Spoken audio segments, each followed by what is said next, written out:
কি অবস্থা ভাই ব্রাদার্স, আশা করি সবাই ভালো আছেন এবং সুস্থ আছেন। সবাই কম বেশি জানেন যে আমার বাইকে হিরো এক্সোটিক প্লাস ইঞ্জিন অয়েলটা ইউজ করা হয়েছিল, আর এটা হচ্ছে ফুলি সিনথেটিক ইঞ্জিন অয়েল।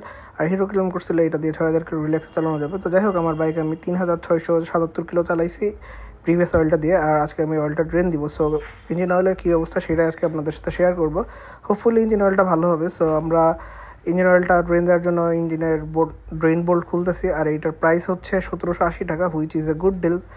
আর সিনথেটিক ইঞ্জিন অয়েল হিসেবে দেখা যাচ্ছে আমি মোটামুটি 4000 কিলো চালাইছি। আর এখান থেকে আমাদের যে ইঞ্জিন অয়েল লেভেল যে গ্লাসটা আছে এখান থেকে দেখছি যে অয়েল কমে নাই অ্যান্ড ড্রেন দেওয়া শুরু হয়েছে। অ্যান্ড আমি এটা একটু ভিসকোসিটি টেস্ট করতেছিলাম।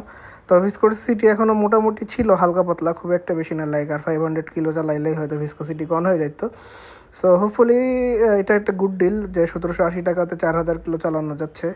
আর হিরো তো আমাকে এটার জন্য ফুললি ইনশিওর করছে যে এটা 6000 কিলো চালানো যাবে। সো আমার ওয়ারেন্টি, ইঞ্জিনের কোনো প্রবলেম হইলে হিরো থেকে আমি ওয়ারেন্টিও ক্লেম করতে পারবো। সো এই ছিল আর কি। সো আমি এগেইন স্যাটিসফ্যাকশন পাইছি বইলে আবার হচ্ছে হিরো এক্সোটিক প্লাস এই ইঞ্জিন অয়েলটা ইউজ করতেছি। তো এই ছিল আজকের মতো ভিডিও। সবাই ভালো থাকেন, সুস্থ থাকেন, আল্লাহ হাফিজ।